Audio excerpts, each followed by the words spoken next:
Welcome back to another episode of the Be the CEO of Your Life and Business podcast. So, today we are going to be talking about the topic of how to set yourself apart in 2024 as a business owner.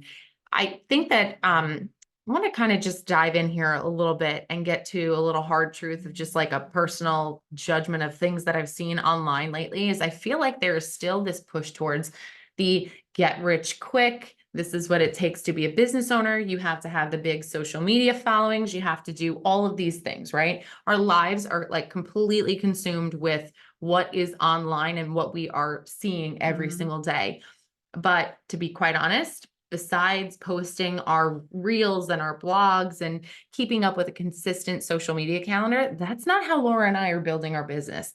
And I'm really happy and fortunate to say that the way that we've built our business over the past 3.5 years now at this point is consistent, sustainable growth. And those those kinds of tips and tricks and strategies are not as like exciting because they fun, are fun, glamorous. yeah, because there's no way that we can actually say that we did this like overnight, or that this is the one, tool that you can use and this is how you can create a huge following, or you can get a huge client list, or you can make a ton of money and it's going to be growth incremental month over month that you could like flash up on social media. And so why I thought this was important is because I think a lot of our audience, people that would relate to us as moms, as women in business, as entrepreneurs, you are going to be inundated with these kinds of strategies. And we want to bring, I think, the top 3 things that we believe, that the ingredients that make a successful business in 2024. I love it. I think it's so important because it is so easy to get sucked in on social media, right? And look at what other people are doing and thinking and getting down on yourself and thinking, why am I not growing like that? Why isn't my growth happening so fast? And honestly, a lot of what we see is just fake.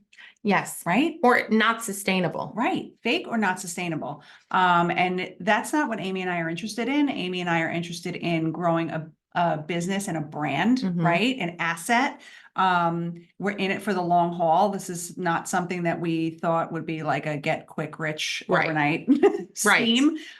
So when Amy, presented this topic to me to talk about on the podcast, I thought that it was a really, really great and timely idea. So why don't you dive into the first tip? So the first tip is, and please don't shut off the podcast after hearing this, but this is going to be tip number 1, no matter what, for Laura and I, and that is mindset work. And I heard this really great quote this week that like, you cannot be working on your business before you are working on yourself. And I want to put it on a bumper sticker. I couldn't love that quote more. It's really, really relevant for us. And I think that this is part of the reason why, there are certain things that come into our life that are meant to be there. We have been working on personal development for what, close to 10 years now at that point? Really long time. Close to 10 years at this point. And it's not just personal development of like just woo woo, like you're a great person and smile today and like do some act of kindness. No, it's actually like personal and business development that we have been consuming, learning from the best of the best and positioning ourselves not as like, we're not hiring coaches, we're not hiring mentors. We are consuming the people that are really successful for whatever reason, whatever way that they've become successful in the industries that they're successful in, whether it's personal development like Brendon Burchard, Ed Mylett, Mel Robbins, Rachel Hollis, or it's business. Dave Ramsey, although controversial, he's built a billion-dollar business from the 1980s from a folding table in his living room. And all of them say the same thing. You have to work on yourself before you can see the success that you want to see in your business. Because if you're not working on yourself, there really can't be a potential for growth. I don't think that that's true. And you know what? This is where you can use social media and online, like YouTube and online resources for good. Yes. So, when I was growing up, obviously we all know I'm old, and there was no internet, there was no any of that. So like, I would never, if I was my age now back then, I wouldn't have had the opportunity to learn from Ed Milet and Mel Robbins and like all these big time names that are hugely successful Mhm. and have such an incredible impact on the world. And you can consume their content for free. Yes. So you can watch them on YouTube. You can listen to their podcasts. If you want to spend a little money, you can buy their books. Go But rent their book from the or re- library. or take out their book from the right. So Yes. there are ways to have these mentors from afar, so to Mhm. speak, Yeah. for free, For for free. free. Yes. And when you do that work on yourself, maybe it was Natalie Ellis who said it this week. You are the person behind the business. Yes. So in order for the business to grow, you have to grow. Yeah. Right. Or if you want your business to, achieve sustainable growth, not, yes, anybody can have quick success if you do certain things, but, to build something that is sustainable, you have to build a version of you that's sustainable. Does that make sense? Ooh, I like that. That's a great quote. We're building a version of you that is sustainable. I think I love that so much. Because what do we suffer from so much? Burnout. Burnout That's not sustainable. and comparing yourself to the everybody else that you see, like the flashy cars and the materialistic Mhm. milestones.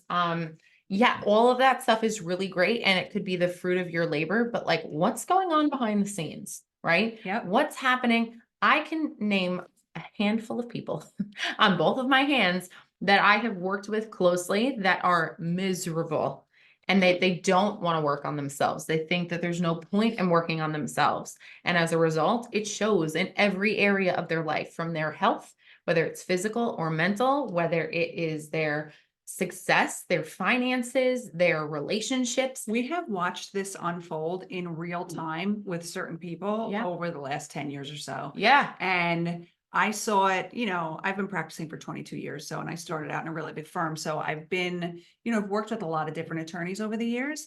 And with some of them, I have literally watched what you're talking about unfold in real time. Yeah. The illnesses, the depression, the burnout, the business falling apart, like because you're not growing and taking care of yourself. You are the person doing your job. You're the person running your business. So if you don't take care of yourself, who's going to? And it also goes into what is your mindset, right? Like there are some very simple, they're not simple, they're very complicated topics, but there's very simple, like black and white examples of mindset that we've talked about on the podcast, where you've talked about a growth mindset versus a fixed mindset, a scarcity mindset versus an abundance mindset. And your way of thinking, your way of approaching your business, is all tied back to how you actually think. What are the thoughts that you feed every single day? And that's definitely mindset work. And it is a practice and it is so, so hard. This is something that we literally still do every single day. And I don't want anybody to think that this comes easy to us. No. Because we've literally been working on this for years. Yes. So this is not something that we just picked up yesterday. I'm like, this sounds good. Mhm. Let's try this. We come to you every week from our own personal experiences, things that we've been through, that we've learned from, and lessons that we can share with you. Yeah. And I think this by far is, I think, one of the biggest things that we've learned over the last 10 years or so. And the thing about it is that it's not just a like copy and paste instruction of how to start a business or how to set up software or like build a product. Like that's not what this is. There is no roadmap.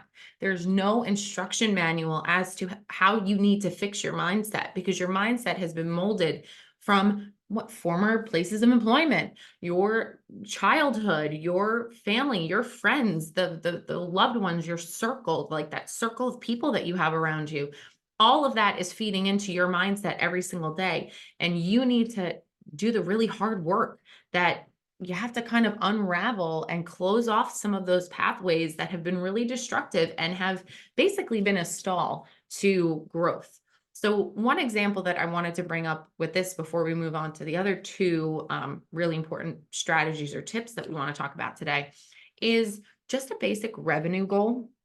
I really do think that Laura and I had reached a point where we felt like almost like a block that we couldn't really punch through to like a next level until we allowed our mindsets to really take us there Mhm. and open us up to those possibilities. And then things really started to happen. And I'd Like say almost instantaneously. yes. And it was probably within the past year that that really started to show itself. And we were Mhm. like, whoa, just a little bit of a change in the way that we were thinking about our business and the growth and what we were capable of and the belief in ourselves. It really started to materialize like on paper in bank accounts. Like it was wild to But what does see that all go back to?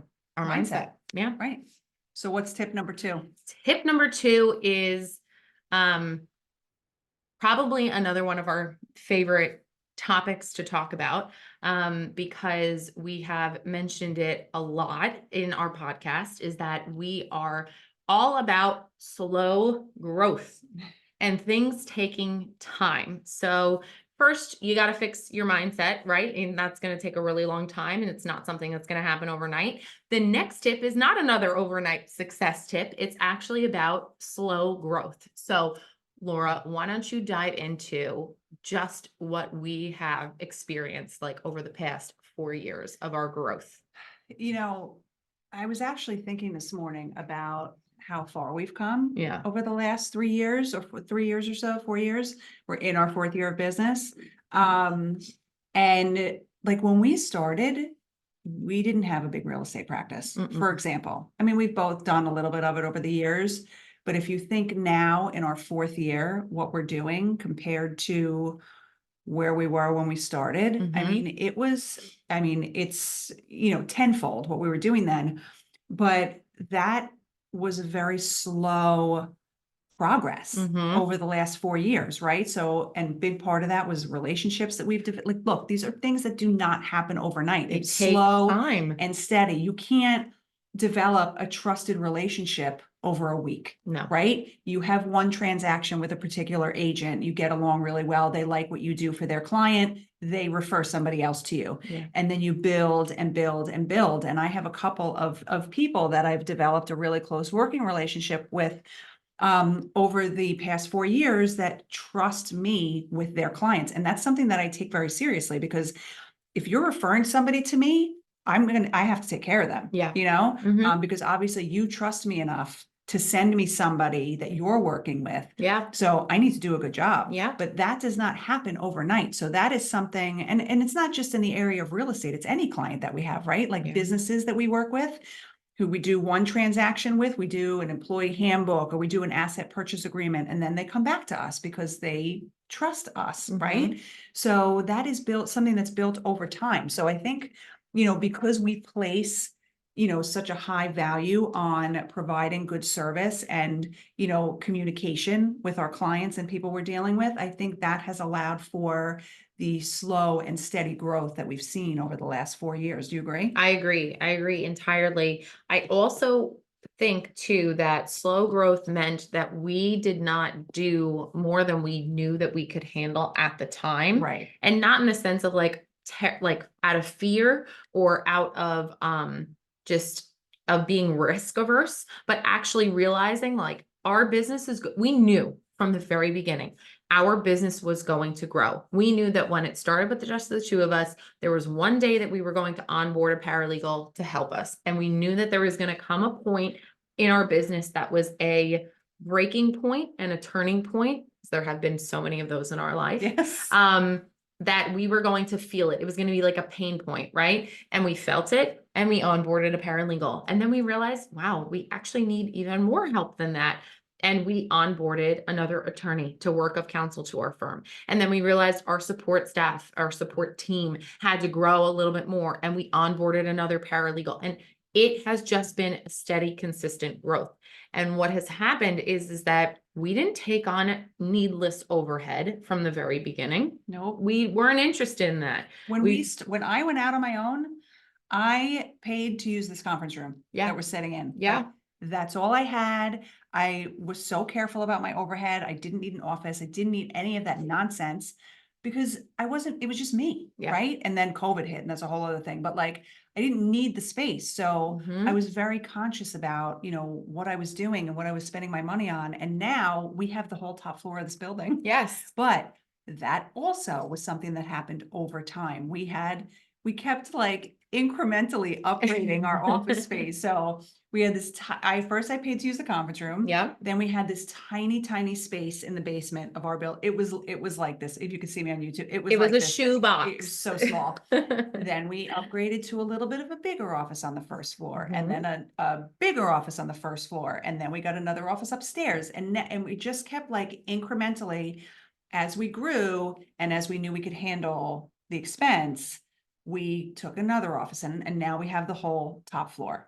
And in addition to that, we had another office location. We added another Right. office location. We might be adding another office Yep. location. We are slowly but surely moving those pieces on the chessboard to match the growth that we are feeling in our business. And it's not for any reason, but this is going to serve the needs of our business and our clients. This is not because we want to come on here and say, look at our 4 office locations across the tri-state area, which we're going to do that at some point. But like for now, that's not really the purpose of it. It's Right. what's going to make the most sense for us to continue to run this business with an efficiency and a sustainability that we want to run the business with. And along those lines, our team has grown. Yes. And so the third tip is really about your environment and who you surround yourself with. Mhm. I think it's so important. And listen, our team has changed Yep. over the last couple years for the better. And Amy and I have learned to, and we've really had to work on this pivot when unexpected personnel changes occur. Yeah. But I'm sorry, I think we handled that really well. Yeah, we Like, did. we didn't we didn't know what we were gonna do at the time, but looking back on it, we sat in it for a minute and then just immediately pivoted and figured out, a solution and what to do. Yeah. But we we always knew the importance of our team and who we surrounded ourselves with, but once that changed last year, it was like glaring. Yes. Like the difference in the environment in the office was just tremendous. We have worked at a lot of places. Look, Laura has had the spectrum of legal employment positions, right? She has worked at some of the biggest like international firm down to smaller local law offices that were serving more local clientele. And I can't say the same for myself. I've always worked in a small boutique law firm setting. And from the moment that I started practicing law, I recognized seriously what it meant to have a team of people that you could trust around you. Because at the time I first actually was in the legal field, we had shared space with another firm. And that other firm, it was like the gossip girl, like water cooler talk. Yeah. It was just, there was a toxicity that I was like, wow, this is crazy. I would never want this if this was my business. And so we have really pushed ourselves to elevate the kind of culture. And it starts at the top. I think it really starts as us modeling the behavior that we want to see in our office and in the culture and how we treat one another That's in like our that team. reel that you sent to me by Rachel Hollis. Yes. So good. Yes. It was so good. It starts from the top. It's that you are the one that sets the tone for everything else that happens in your business. Like your psychology becomes your business's psychology. And you know what? I think at a certain point in time, we gave too much power to a certain individual in this office, and it ruined the environment. Yeah. Like we were no longer in control. I only realize this now. We were in it, I didn't see it that way, but Yeah. now looking back, I see it. So you need to keep a lock on your Yes. thermostat, okay? Your cultural thermostat in your office, you need to keep that under It's lock and us. key. And if there's a problem, then you're the problem. Yes. Right? Yes. And so for us, that's something that we have really come to reinforce on a daily basis. And we are so blessed with the energy that we have in our office right now, because it matters. we are totally about the energy. You and We I. are about the energy, and it matters. Matters. When you are going to work every day and spending time with whoever you're working with, look, if you work for somebody else, you don't always have control, right? Over like who's in your environment, stuff like that. So sometimes you just have to do the best you can to maintain a positive environment. But if you're the one in control and you have control over the kind of environment you're creating, it's all you. And so, you know, if you're going to work every day and spending time with these people, you want to be in an environment that's positive. You don't want to dread. I mean, look, we've been in that situation before. Going to work at a place that's very negative and somewhere you just don't want to be anymore is really dreadful. I said this to Laura right at the very beginning, and this is before we hired our first employee. It was like, I do not want to be the boss that comes into the office and it's like from The Devil Wears Prada, where it's like she's walking in and everybody is like, quick, she's on her broom, like here she comes. I never wanted that, and I really hope that's not what's happening. I don't think so. I don't think so. No, but I kid, because I know that's not happening, because I really do. Laura and I both have a really good pulse on the energy in the office, and we can tell. And we also are the kinds of employers that we want to serve so that our employees are doing their best. We want to give back, like in true leadership style. We want to give back to our employees so that they feel like this is where I want to come to work every single day. I do feel appreciated. I do feel like there's gratitude given to me and showered on me every single day. And we've gotten that feedback a lot. Like, even from the simple, just asking somebody how their weekend was, how often that's overlooked in an office setting is mind blowing. And if you're working remotely, even more so, that you don't have your manager like checking in on you, or just thanking somebody at the very end of the day. That's another crucial. So small, piece. but so big. And it feeds into that formula of your culture and your team. And so these are our top 3 tips that we think that you can really take back. And they're not flashy. They're not, would you say they're not like fun, not glamorous, no glamour here. Slow and steady wins the race. And we are really looking forward to 2024 with these strategies in mind and kind of reinforcing them for ourselves. Yeah, we definitely use them ourselves. And we hope that you take some tips from this also. So we hope this is helpful for you. We thank you for spending time with us, and we'll talk to you on the next episode.